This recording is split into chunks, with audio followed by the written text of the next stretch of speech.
বিসমিল্লাহির প্রথম আনুষ্ঠানিক নির্বাচনী প্রচারণার আজকে উদ্বোধনী প্রোগ্রামে প্রধান অতিথি হিসাবে উপস্থিত আছেন গুরুদাসপুর গোড়া গ্রামের মামাটি মানুষের নেতা সাবেক উপজেলা চেয়ারম্যান নাটোর জেলা বিএনপির সংগ্রামী সিনিয়র যুগ্ম আহ্বায়ক জনাব আলহাজ আব্দুল আজিজ কাকা।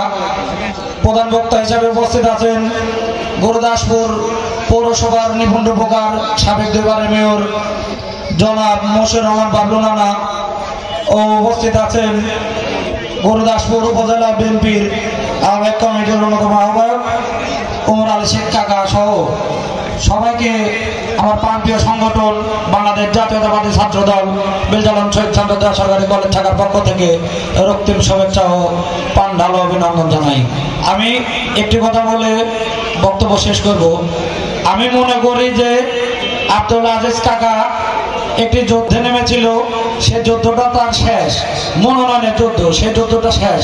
এখন যুদ্ধ আমাদের কিভাবে গুরুদাসপুর গোড়া গ্রামে থেকে বিপুল ভোটে জয়যুক্ত করে আলহাজ আব্দুল আজিজ কাকাকে এই গুরুদাসপুর গোড়া গ্রামের মাটিতে আমরা এমপি হিসাবে নির্বাচিত করব, এই যুদ্ধটি আমাদের মাঝে এখনো আছে।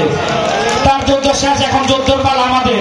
আমরা আজিজ কাকাকে একটি কথা দিতে চাই, এই গুরুদাসপুর গোড়া গ্রাম থেকে আমরা বিপুল পরিমাণের ভোট ধানের শীষের পক্ষে আজিজ কাকার পক্ষে দিয়ে পবিত্র সংসদে আমরা পাঠাবো। এই বলে আমি আমার সংক্ষিপ্ত বক্তব্য শেষ করছি। আল্লাহ হাফেজ। বাংলাদেশ জিন্দাবাদ, বাংলাদেশ জাতীয়তাবাদী ছাত্র দল জিন্দাবাদ। ধন্যবাদ তোমাকে।